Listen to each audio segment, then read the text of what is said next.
Hi crafters! Welcome back to KC Crafted Digitals. Today I'm super excited to unbox the W12M double loop wire binding machine.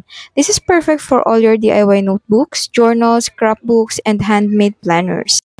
Sa loob ng box, of course, nandiyan yung W12M wire binding machine, sample paper na ipapunch, the instructional manual, and then wire holder on machine's front end.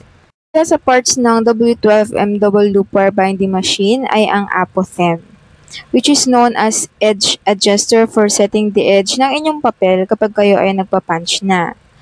Okay, so we have here 2.5 mm, 4.5 mm, and then 6.5 mm. Ito yung sample paper na pwedeng i-punch para matanggal yung oil ng machine. So, pwede siyang i-punch at least 6 times. Pero may allotted naman na 9 pieces or 9 spaces na pwedeng i-punch. Yung sample paper na yan ay may guide para mas madaling mapunit. Kapag nakapag-punch na kayo several times, ready na ang inyong W12M double loop wire binding machine.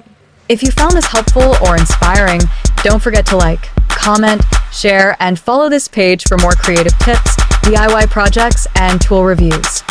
Till next time, stay crafty and keep the magic going.